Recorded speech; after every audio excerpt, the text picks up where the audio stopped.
On prie, Seigneur, on te dit merci pour ta parole, merci pour ton Église qui se rassemble. Et on est là ce matin pour, Seigneur, être devant toi. On était devant toi, à te louer, on va être devant toi, devant ta parole, à écouter ta parole, Seigneur. Aide-moi à l'exposer fidèlement. Bénis les monitrices d'école du dimanche à l'arrière pour les remplir de ton Esprit Saint dans ce service, Seigneur, auprès des enfants. Que ta parole puisse être aussi puissante et faire grandir ces enfants comme on te demande pour nous, qu'elle puisse nous faire grandir. Qu'on ne reste pas des enfants, mais qu'on grandisse pour devenir des adultes en toi, Seigneur. Merci pour ta parole. Amen. 1 Pierre 4, verset 7. Nous avions vu la dernière fois la différence entre la chair et le Saint-Esprit, et nous voyons maintenant, à la suite de ces enseignements, le verset 7, la fin de toute chose est proche, soyez donc sages et sobres afin de vous livrer à la prière. C'est un thème qui est régulier chez tous les apôtres. On le voit chez l'apôtre Jacques, on le voit chez l'apôtre Paul, on le voit ici chez l'apôtre Pierre, on le voit chez l'apôtre Jean. La fin de toute chose est proche. Tous les apôtres vivaient comme si Jésus allait revenir pendant leur vie et leur génération. C'était imminent et urgent. Et parce que c'était imminent et urgent, l'Église a eu une belle attitude dans les premiers temps. Après, l'Église a oublié que Jésus allait revenir et petit à petit, elle s'est sécularisée. Elle a confondu son rôle spirituel d'être une lumière et le sel de la terre pour apporter le nom de Jésus. Et elle a commencé à vouloir régner même au niveau séculier, c'est-à-dire terrestre. Hein. Et ici, cet enseignement est vraiment crucial pour l'Église. Et on va voir aussi un autre enseignement qui est similaire, c'est le fait de rester dans l'amour de Jésus. Et ces choses sont liées. Rester dans la parole de Dieu, dans la vérité. Rester, veiller et prier comme nous dit le Seigneur. Ces choses sont liées. Alors imaginez un athlète qui prépare les JO. On a vu les JO à Paris. Un athlète ne prépare pas les JO, il y a quelques sportifs ici, en quelques semaines. Souvent, ils se préparent pendant plusieurs années et ils vont organiser toute leur vie, ils vont avoir cette date des Jeux Olympiques et ils vont se préparer pendant des années et des années. Ils vont changer leur mode de vie, changer leur équilibre psychologique, physiologique, sportif, physique. Ils vont tout mettre en œuvre, ils vont changer tout leur mode de vie pour le plus grand événement de leur vie à eux. Certains ne pourront faire qu'un seul Jeux Olympiques. Et certains même, ce qui est vraiment terrible, c'est que certains se blessent alors qu'ils sont préparés juste avant les JO. Et du coup, des années de préparation en fait partent en fumée. Alors que c'est l'événement le plus important pour eux. Et qu'est-ce que nous faisons quand nous avons un événement très important? Qu'est-ce que nous faisons quand nous avons par exemple un mariage ou notre propre mariage? Qu'est-ce que nous faisons? Nous le préparons, nous mettons tout en œuvre pour le préparer. On ne prépare pas un mariage en 2 jours. Souvent, on prend une année pour le préparer. Il faut louer les salles, il faut regarder l'habillement, il faut se préparer pour être beau le jour J, pour être vraiment apprêté.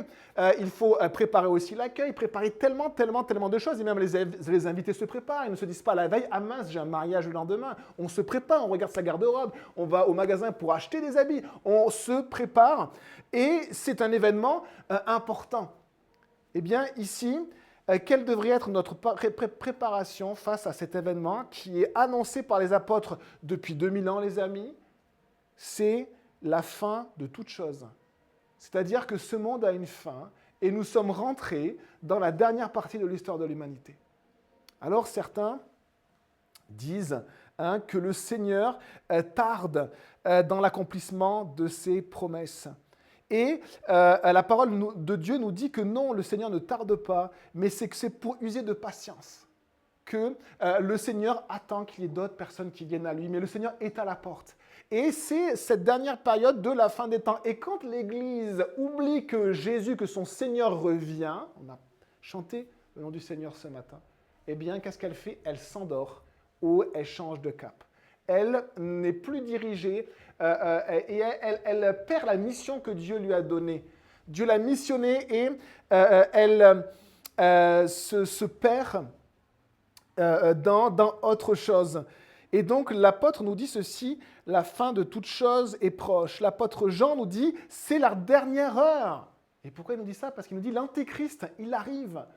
Et celui qui va être adoré en dernier, celui qui va s'asseoir dans le temple du Dieu très haut, il arrive également. C'est la dernière période. L'apôtre Jacques nous dit, affermissez vos cœurs, car l'avènement du Seigneur est proche. Le Seigneur revient. L'apôtre Paul, dans 2 Thessaloniciens 2 et 4, il nous dit d'aimer son avènement. Jésus revient. Et si on oublie que Jésus revient, on ne peut pas se préparer à cet événement.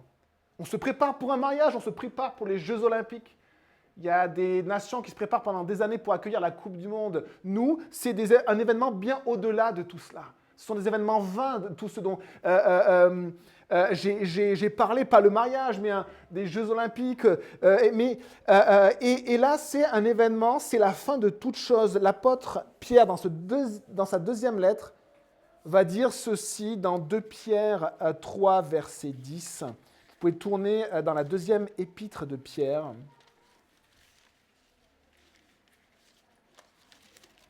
Et dans la deuxième épître de Pierre, il dit ceci au verset 10, chapitre 3, verset 10. Le jour du Seigneur viendra comme un voleur dans la nuit. Ce jour-là, le ciel disparaîtra avec fracas, les éléments embrasés se désagrégeront et la terre avec les œuvres qu'elle contient sera brûlée. Là, il parle de la dernière étape du retour du Seigneur. La première étape du retour du Seigneur, c'est l'enlèvement de l'Église. Ensuite, il y aura ces tribulations qui n'ont jamais eu lieu sur la terre, qui vont frapper la terre. Et il y aura le règne du Seigneur pendant 1000 ans sur la terre. Le diable sera enchaîné. Pendant ces 1000 ans-là, il sera relâché. Et l'humanité entière, même ceux qui seront nés dans un règne de paix, dans le règne de Christ, se tourneront contre leur propre Seigneur et suivront Satan, le séducteur, le père du mensonge, et voudront combattre même contre Dieu. Et la fin est proche, la fin est proche. Et ceux qui ne se préparent pas, eh bien, vont avoir une attitude qui ne correspondra pas à l'événement qui arrive. Alors, quelle devrait être mon attitude face à l'approche de cet événement? Eh bien, on regarde, on voit dans la deuxième lettre au verset 14, juste après ce qu'on a lu, c'est pourquoi, bien-aimés, dans cette attente, faites tous vos efforts pour qu'il vous trouve sans tache et irréprochable dans la paix. Ça veut dire que les apôtres, génération après génération, ont dit « Jésus revient, il revient maintenant, il revient aujourd'hui, il revient demain, il revient. Préparez-vous, faites tous vos efforts pour qu'il nous trouve sans tache et irréprochable. » Centré sur lui et en travaillant pour le royaume de Dieu. Dans la paix, dans l'atmosphère du royaume, dans l'atmosphère de l'amour de Christ, dans l'atmosphère du Saint-Esprit, sans tache et irréprochable. Et que dit-il ici dans la première lettre 1 Pierre 4. Qu'est-ce qu'il dit? Il dit « Soyez donc sages et sobres ». Qu'est-ce que ça veut dire? Il nous dit en fait « Prenez garde à votre attitude et à votre manière de vivre, parce que Jésus revient, la fin de toute chose est proche. » Et encore plus aujourd'hui que dans toutes les générations, le Seigneur est à la porte. Et il dit, soyez donc sages et sobres. Ce terme-là veut dire avoir un esprit sain, être dans son bon sens, exercer un contrôle sur soi-même, s'estimer d'une manière modérée, sobrement, faire fléchir ses passions. C'est la notion de vie équilibrée, de notion de sobriété, de modestie, de contrôler sa vie pour se montrer réfléchi, raisonnable. Une autre traduction dit, menez donc une vie équilibrée et ne vous laissez pas distraire. Une autre dit, soyez donc raisonnables, menez une vie ordonnée, sobre, dans la maîtrise de soi, la vigilance. Et ici, on a aussi une autre traduction qui dit, soyez donc sobres et veillez. Et ce sont les paroles mêmes du Seigneur. Veillez, veillez et priez, Jésus revient. Ne vous laissez pas distraire, nous dit une autre traduction qui est possible aussi, puisqu'il y a cette vigilance dans ce terme-là, d'être sage et sobre. Ne vous laissez pas distraire. Qu'est-ce que c'est que la distraction? Est-ce qu'on a de la distraction dans nos vies? Je vous lis la définition. La distraction, c'est un manque d'attention aux choses dont on devrait normalement s'occuper. Un manque d'attention. On devrait s'occuper de quelque chose, mais quelque chose nous distrait et on s'occupe d'autre chose. On a l'esprit absorbé par autre chose, c'est la distraction. Et le Seigneur connaît nos cœurs, les apôtres connaissaient aussi nos cœurs, et ils nous enseignent à chaque génération, attention, ne soyez pas distraits. La distraction est un des outils qui marche le mieux pour l'Église. C'est simplement, hop, on affiche des petites lumières sur le côté, on fait un peu de bruit sur le côté, et on dit à l'Église, ah, regarde ça, regarde ça, regarde ça, et on oublie que Jésus revient. On lui dit, ah, ça c'est important, et on oublie le plus important. La fin de toute chose, Jésus revient. Et alors, qu'est-ce qui peut occuper mon attention? Qu'est-ce qui est l'objet de mes distractions? On peut se poser cette question, est-ce qu'on a des distractions nous-mêmes dans nos vies? Imaginez notre monde moderne, et ça dure depuis des milliers d'années, rien de nouveau sous le soleil. Il y avait le Colisée avec les spectacles de gladiateurs. Maintenant, il y a les stades de foot, les stades de spectacle, que ce soit pour la musique, pour le sport. Il y a l'audiovisuel, il y a les médias, il y a toutes les nouvelles pensées qui arrivent. Et il y a tellement de distractions. Tellement de distractions. Et un philosophe chrétien, Pascal, a parlé au sujet du divertissement. On se divertit, on est là pour se divertir. Les apôtres en ont parlé aussi, l'apôtre Paul notamment. Il dit en fait, mangeons et buvons car demain nous mourrons. C'est un peu l'état d'esprit du monde. Divertissons-nous, on n'a qu'une vie, éclatons-nous car demain nous mourrons. Mais c'est tellement à l'inverse du mode de vie chrétien parce que demain nous savons que nous allons rencontrer le Seigneur. Et ce divertissement, Pascal disait que c'était ce qui détourne l'être humain des problèmes essentiels. Ça détourne l'être humain de ses soucis. On ne veut pas regarder la vérité et donc on se divertit. On se lance dans des divertissements. Alors ça ne veut pas dire qu'il faut éteindre tous les écrans à la maison, qu'il ne faut pas regarder ni de foot, ni aimer des chanteurs. Non, ça ne veut pas dire ça, mais c'est une réflexion sur nous-mêmes. C'est que Jésus revient et à quoi moi je passe mon temps. Alors on a besoin des fois effectivement de loisirs, on a besoin des fois de distraction pour se reposer. Mais est-ce qu'on est distrait? Est-ce qu'on garde focus sur vraiment la chose la plus importante que nous répète la parole de Dieu? Jésus revient, il est à la porte, il va revenir. Et qu'est-ce que moi je fais de ma vie? On peut parler aussi des loisirs. On est aussi dans un monde, vous savez, où on a réussi, ce qui n'est pas forcément une mauvaise chose, mais à gagner du temps sur nos vies. On a gagné du temps avec les vaccins, puisque beaucoup moins de personnes meurent des maladies. On a gagné du temps avec la médecine. On a gagné du temps aussi avec le pétrole qui nous permet d'avoir des machines de malades qui font le travail, l'équivalent avant de 50, 100, 200 personnes. Maintenant, on a une machine qui fait ça. Et donc, on a du temps. On a plus de temps qu'avant. Et donc, on a rempli ce temps par des loisirs. Et le loisir, la définition, c'est le temps dont on peut librement disposer en dehors des contraintes. On a nos contraintes, notre travail, après on a nos loisirs. Et c'est une réflexion. Qu'est-ce qu'on fait de notre temps libre? Et comme en fait on nous répète à longueur de temps, et que c'est l'esprit de ce monde, de prendre soin de moi, de penser à moi, eh bien en fait on oublie que Jésus revient. Et l'Église l'oublie, l'Église elle s'endort. Et des fois même dans la manière de vivre l'Église, on oublie la chose la plus importante. Et il y a une dernière chose aussi, soyez sages et sobres, c'est aussi mener une vie équilibrée. Et mener une vie équilibrée, les amis, c'est que même nos activités légitimes peuvent être une distraction. Même des projets légitimes peuvent être une distraction. Nous, ça fait 3 ans qu'on construit notre maison, qu'on rénove notre maison. C'est un boulot énorme, mais du coup, ça prend tellement nos têtes, tellement même nos cœurs, tellement nos pensées. Et ça peut être une distraction. Le travail peut être une distraction aussi. Et en fait, quel est l'enseignement du Seigneur? Ce n'est pas travailler le moins possible, ce n'est pas n'achetez pas de maison, ne rénovez pas de maison, c'est mener une vie équilibrée. Soyez dans la mesure pour laisser ce qui est le plus important en premier, ce qui est essentiel en premier. Est-ce que j'ai perdu de vue ce qui est essentiel et est-ce que mon mode de vie a grignoté ce qui est essentiel? C'est une réflexion pour chacun d'entre nous.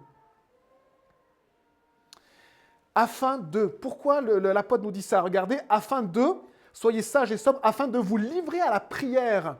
Afin de vous livrer à la prière. La fin de toute chose est proche, soyez donc sages et sobres afin de vous livrer à la prière. C'est-à-dire que cette manière de vivre sage et sobre, le fait, cette vigilance qu'on veut avoir, cette vie équilibrée qu'on veut mettre en place dans nos vies, c'est quoi? C'est un terrain propice à développer ma vie de prière.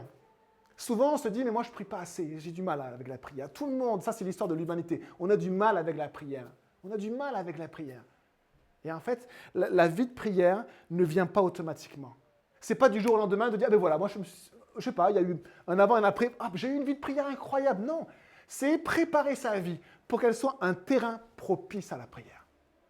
Si ma vie est remplie de mille choses et que Jésus est entre ces choses-là, je ne pourrai pas développer une vie de prière. Si Jésus est vraiment en premier, Jésus, il revient.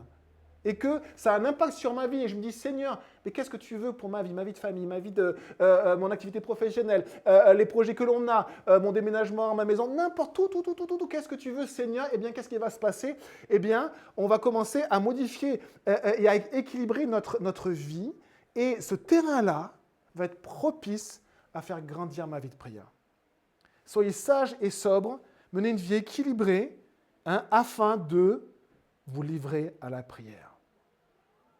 Voilà l'attitude que l'apôtre nous invite à avoir comme une préparation nécessaire pour avoir une vie de prière. Et pas juste prier quand on a le temps, mais prier une vie de prière qui fait partie de ma vie. Ça fait partie de ma vie. J'ai ma connexion avec Dieu et je veux la garder. J'ai ma vie de prière. Je ne veux pas que rien grignote ma vie de prière. Verset 8, avant tout, ayez un amour ardent les uns pour les autres, car l'amour couvrira une foule de péchés. Avant tout, avant même cela, vous imaginez, l'apôtre a parlé du retour du Seigneur, du roi des rois. On a chanté le roi des rois ce matin. Eh bien, avant tout, avant même ma vie de prière, ça c'est très joli, avant même mes moments avec Dieu, avant même ma vie d'église, avant même mes offrandes que je peux donner à Dieu, avant même ma lecture de la Bible, avant même cela, ayez un amour ardent les uns pour les autres. Ayez un amour ardent les uns pour les autres, car l'amour couvrira une foule de péchés, c'est-à-dire en premier. C'est quelque chose qui m'a fait réfléchir en voyant l'univers dans lequel le Seigneur m'a mis. Je suis dans l'univers de l'éducation nationale également, et je croise des gens très bien, des gens qui sont non-croyants, qui sont vraiment super, qui développent un mode de vie vraiment qui vraiment marque le respect. Des gens qui essaient vraiment de faire attention aux autres. Des gens qui essaient de toujours essayer de pardonner, qui essaient d'écouter, je rencontre vraiment des personnes vraiment avec une grande gentillesse, toujours prévenant, positif, toujours à rendre service, à privilégier l'autre. J'en rencontre, ils ne sont pas croyants. Et je me suis posé cette question-là. Le monde est parfois plus avancé que l'Église. Nous sommes même, nous, des fois plus durs que le monde. Et même nous, en fait, on a même du mal à être au niveau de beaucoup de personnes qui sont non-croyantes. Et je me suis posé cette question-là et je me suis dit, mais humainement, ils sont bien plus avancés que moi. Et Jésus a dit ceci, il y a une clé dans ce qu'il a dit.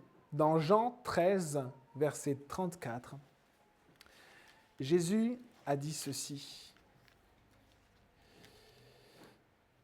Jean chapitre 13 et verset 34.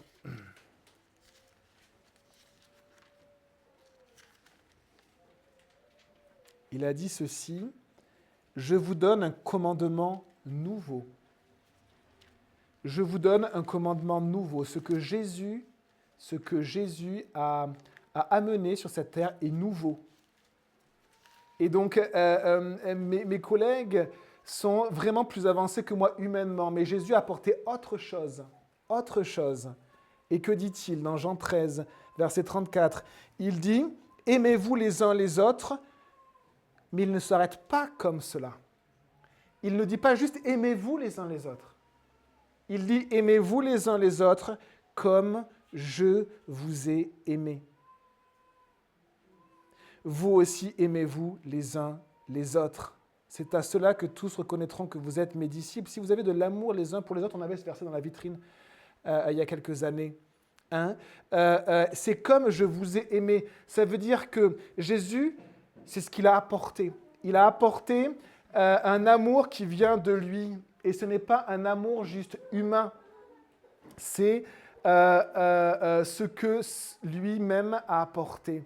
Et donc, la différence entre l'amour que l'on voit dans le monde et l'amour de l'Église, c'est que l'amour de l'Église, les amis, vient de Jésus.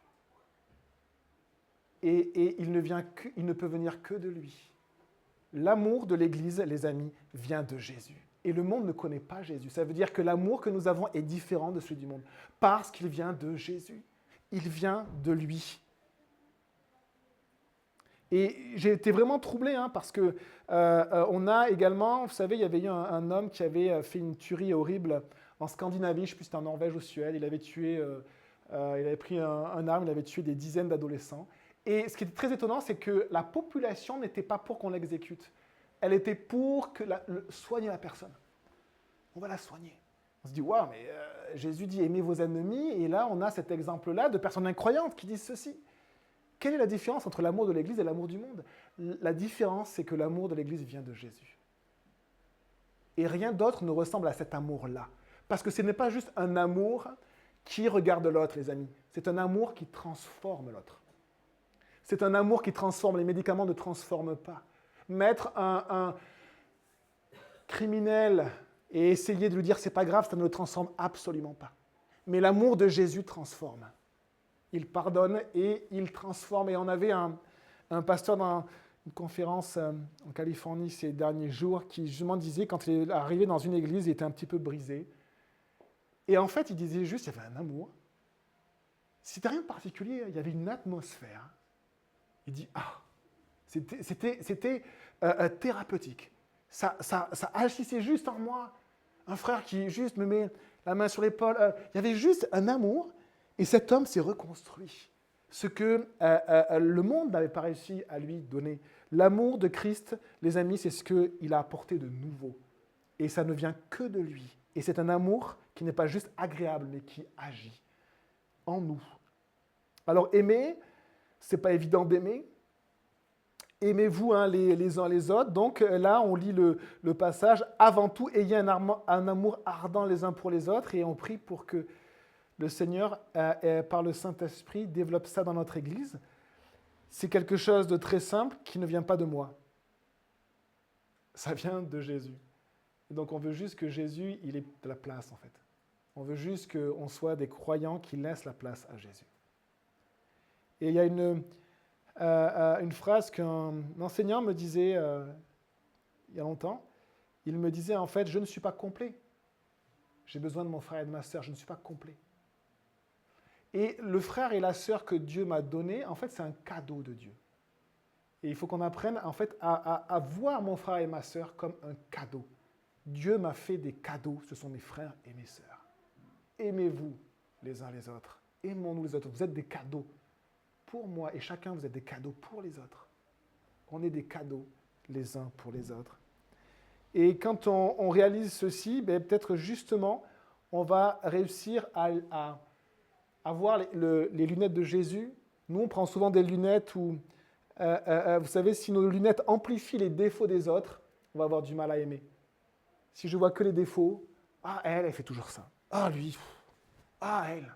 Et si on prend les lunettes de Jésus, on dit, mon frère, c'est un cadeau que Dieu m'a donné. Ma soeur, c'est un cadeau que Dieu m'a donné. Eh bien, on va apprendre aussi à se pardonner les uns les autres. On ne peut pas vivre ensemble et servir ensemble dans l'Église si on ne se pardonne pas les uns les autres. Et vous avez justement, c'est la suite de ce verset. Que dit du coup la suite du verset? Il dit, l'amour couvrira une foule de péchés. Ça veut dire que le mot couvrir dans la parole de Dieu, on couvrait le péché avec le sang de l'agneau avant. Maintenant, le péché il est couvert par le sang de Jésus. Ça veut dire que le péché, il peut vraiment, vous savez, comme être englouti sous un couvercle et on ne le voit plus et on ne le verra plus jamais.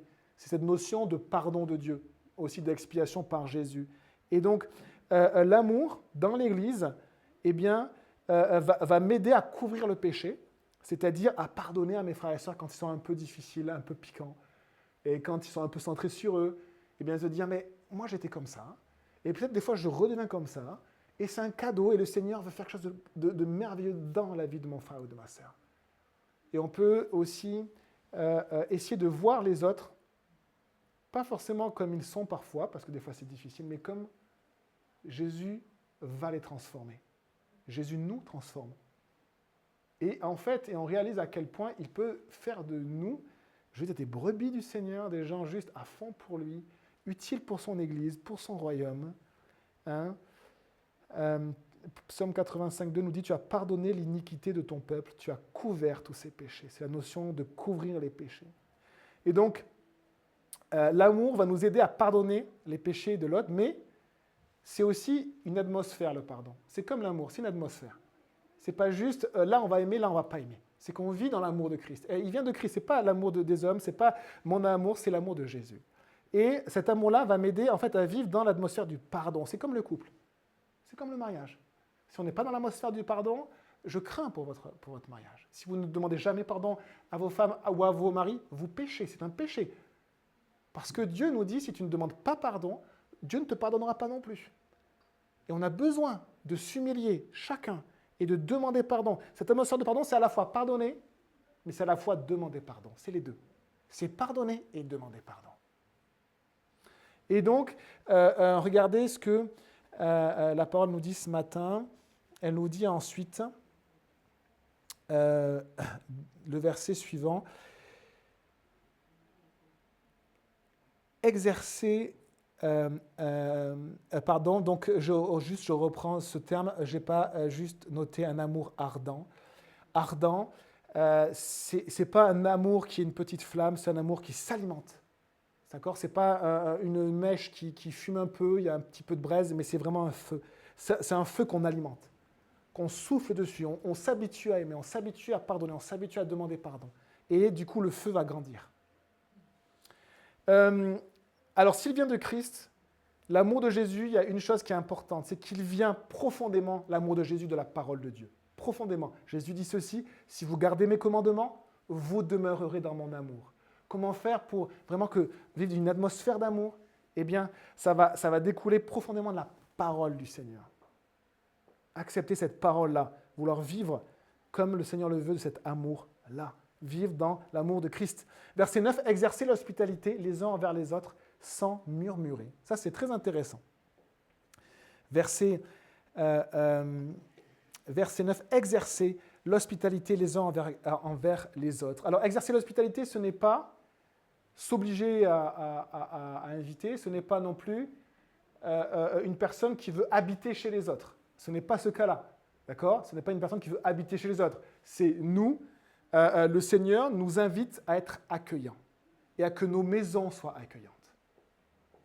Et le fait d'accueillir, les amis, ça fait partie de l'atmosphère de Christ. Ça fait partie vraiment de cette atmosphère du Saint-Esprit. On demande au Saint-Esprit de nous remplir, mais si on bloque nos cœurs, parfois nos maisons, parfois c'est nos portefeuilles, on bloque ce qu'on a en fait, on bloque ce qu'on a, on veut pas, et en fait, le Saint-Esprit va agir un peu. Et si on dit à Seigneur, Seigneur, ma vie t'appartient, ma maison t'appartient, mon compte t'appartient, et en fait, c'est simplement dire à Dieu, tu es réellement le maître, et le Seigneur agit et souffle. Il y a un exemple très très très beau à Capernaum. Capernaum, c'est, vous savez, la ville où Jésus a exercé une partie de son ministère, et c'est là où il a appelé, vous savez, les pécheurs, Pierre, André, Jean, Jacques, ces deux pères de frères là, il les a appelés, ils habitaient à Capernaum. À Capernaum, on a retrouvé une maison du 1er siècle, datant de la période de Jésus. Et on sait que c'était une église. C'est très très intéressant. On a retrouvé les ruines. Et donc c'est une église de l'époque de Jésus. Et on a creusé un peu, et on a vu qu'au milieu de l'église, ils avaient laissé une maison familiale. Et que dans cette maison familiale, ils ont retrouvé des hameçons. C'était une maison de pêcheurs. Et on pense réellement, on est à peu près sûr que c'était la maison de la famille de l'apôtre Pierre. Ça veut dire que l'apôtre Pierre, il a fait de sa maison une église. Et petit à petit, on a conservé ce témoignage et on a construit après des murs, mais on n'a pas voulu détruire cette maison familiale. Et c'est une très belle image, les amis, que nous laisse l'apôtre Pierre sur ce que c'est qu'accueillir, mais ce que c'est aussi que l'Église. Parce que l'Église, les amis, c'est aussi une maison. Et là, je ne parle plus de vos maisons à vous, je parle de la maison qui est l'Église. Est-ce que l'Église est une maison familiale à l'image de l'apôtre Pierre, où on vient comme une famille, où on peut manger ensemble, on peut accueillir, on prie les uns pour les autres, comme si on rentre, vous savez, dans une maison où il y a un bon feu de cheminée, on a une cheminée à la maison, c'est très chaleureux, on se chauffe. Eh bien, le feu de cheminée, c'est Jésus, c'est l'amour de Jésus, et les gens rentrent, ils sont attirés par ça. Et c'est la maison familiale. Exercer l'hospitalité, c'est aussi apprendre à s'accueillir les uns les autres, à aller vers l'autre, à avoir ce cœur d'accueil. Bonjour mon frère, je ne te connais pas, comment tu t'appelles? Bonjour ma sœur. Et apprendre à s'accueillir les uns les autres. La maison de Pierre, ça m'a beaucoup encouragé. L'hospitalité, les amis, je reparle à l'hospitalité de nos propres maisons. Parfois, elle est ingrate. Parce qu'on invite, on n'aura pas forcément le retour. Parfois, les gens aussi, ils ont des habitudes de vie, viennent chez vous, et puis des fois, c'est un peu dur à supporter. Et c'est pour ça qu'il est marqué, exercer l'hospitalité, c'est un effort, c'est un travail. C'est un travail qui n'est pas évident. Rechercher la direction du Seigneur, rechercher la direction du Saint-Esprit. Bon, pour certains, c'est assez simple d'accueillir parce qu'ils ont le don d'hospitalité. Dans mon entourage, il y a des personnes qui ont le don d'hospitalité, c'est-à-dire que eux, s'ils n'invitent pas, ils sont malheureux. Et donc c'est magnifique, c'est un don donné par Dieu. Mais la plupart, on n'a pas ce don d'hospitalité. Et pourtant, le Seigneur nous dit, en fait, accueillez-vous. Est-ce que votre maison est accueillante? Voilà, c'est un peu ce que le Seigneur nous dit. L'Église, et on prie vraiment que l'Église soit une maison accueillante et familiale, mais vraiment. Bienvenue à chacun. Et on fait confiance, les amis. En fait, même si une personne vient qu'elle est difficile à supporter, on fait confiance que le Seigneur, si elle continue à venir dans cette famille-là, il va transformer la personne. C'est son amour qui va le faire. C'est sa parole qui va le faire. C'est la louange qui va le faire. C'est l'amour fraternel qui va le faire. Il va transformer cette personne. Il faut vraiment qu'on ait confiance dans ce que le Seigneur nous dit. C'est une réalité, l'Église. C'est une réalité. Verset 10, « Comme de bons intendants des diverses grâces de Dieu, mettez chacun au service des autres le don que vous avez reçu. » Alors c'est intéressant, le mot « intendant », c'est le mot « oikonomos » qui peut être traduit par « économe ». L'économe avant, ce n'était pas celui qui ne dépensait pas, c'est celui qui gérait l'argent du maître. Un financier, si vous voulez, celui qui va gérer. Et aussi les biens du maître. Donc la plupart du temps, ce mot-là est utilisé pour des gérants. C'est quoi un gérant? Eh bien, vous avez un propriétaire qui laisse la gestion de ses biens à une personne. Donc, il va lui dire, voilà, ça, ce sont mes biens, gère correctement mes biens. Et ce mot-là est quasiment, à part ici, exclusivement réservé aux dirigeants de l'Église, aux conducteurs de l'Église. Ce sont les oikonomos. Et le Seigneur dit aux pasteurs, il leur dit, voilà, tu as en charge ce petit troupeau, occupe-t'en, c'est le mien. Fais attention à lui, montre-lui ma direction et fais en sorte que les choses soient équilibrées pour que le corps de Christ puisse bien vivre. Et ici, c'est très étonnant parce que là, ça décrit chacun. Chacun, on est aussi des gestionnaires et des intendants de ce que Dieu nous a donné. À chacun, souvenez-vous de la parabole, vous savez, des talents. Les talents, c'était les sacs d'argent. Le Seigneur appelle un de ses serviteurs, il lui remet son propre argent, hein. C'est pas l'argent de serviteur. Il lui dit, et c'était énorme, hein, c'était l'équivalent à chaque fois d'une maison, à peu près 200 000 €. Donc il lui dit, voilà, je te donne un sac d'argent à toi. Et à toi, je te donne 2 sacs d'argent. Et à toi, je te donne 5 sacs d'argent. En clair, je donne à chacun quelque chose. Et là, il y a marqué, mettez chacun au service des autres le don que vous avez reçu. Dieu a donné à chacun.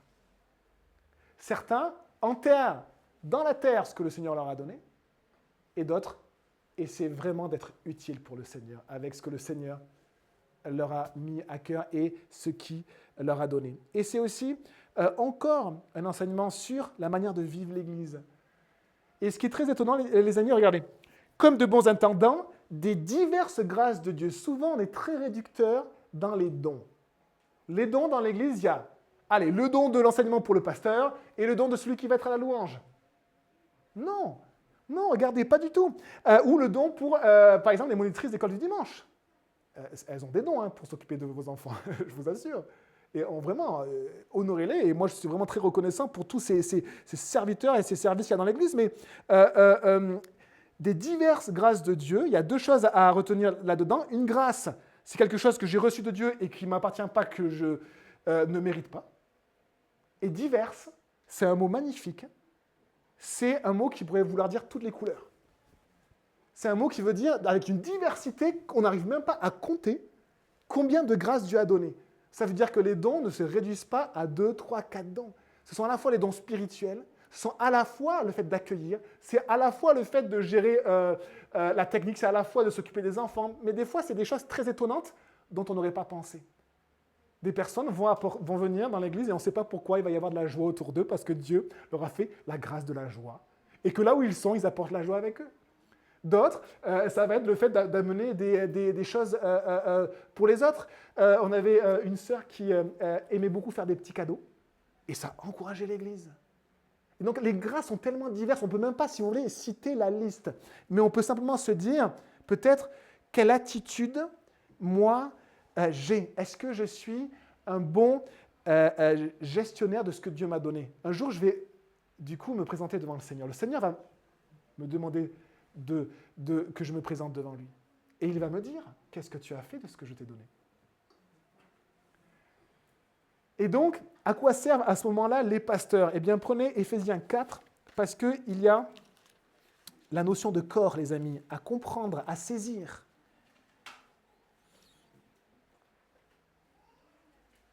Les pasteurs qui parfois sont un peu des rabat-joie parce qu'ils donnent une direction à l'Église. Mais regardez, en fait, il faut que ça nous encourage, il faut qu'on réalise que c'est le modèle de Dieu. Éphésiens 4, verset 11, je vous demande de tourner avec moi.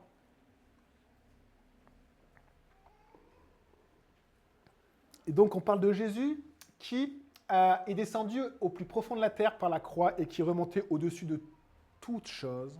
C'est notre Seigneur glorifié. Et au verset 11, il a marqué, c'est lui, donc c'est Jésus, qui a donné les uns comme apôtres, les autres comme prophètes, les autres comme évangélistes, les autres comme bergers et enseignants. Ici, c'est tous les pasteurs qui ont des appels différents, mais c'est des responsables d'église. Il y a des responsables d'église qui sont envoyés, les apôtres, des responsables d'église qui portent la vérité en eux et qui donnent la vérité à l'église, les prophètes, des pasteurs qui vont évangéliser et beaucoup de gens vont se tourner vers le Seigneur. Il y a des pasteurs qui vont plutôt en fait être utilisés par le Seigneur profondément de manière doctrinale, les enseignants. Et il y a des pasteurs plus bergers, mais ce sont les responsables d'église. Les pasteurs, regardez au verset 12, il a fait.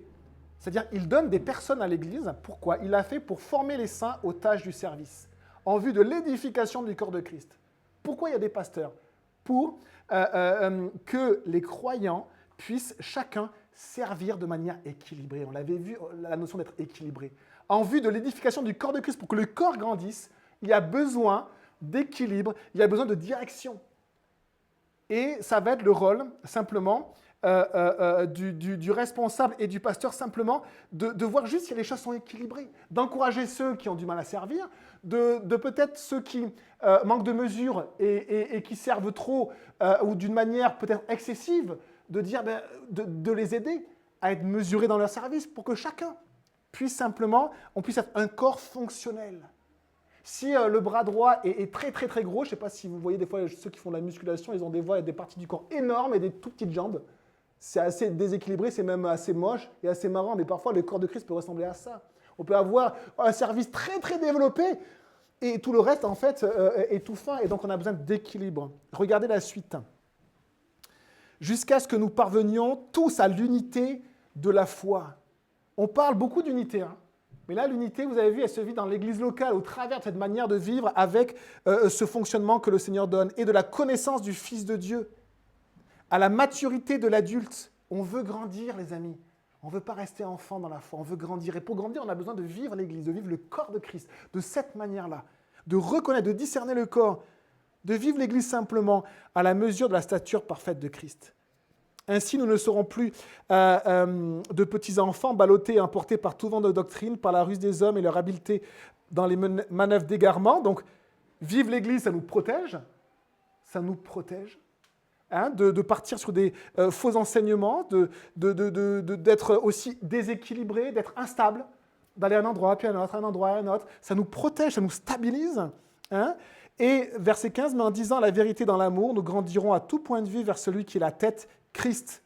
C'est de lui que le corps tout entier, bien coordonné et solidement uni grâce aux articulations dont il est muni, tire sa croissance en fonction de l'activité qui convient à chacune de ses parties et s'édifie lui-même dans l'amour.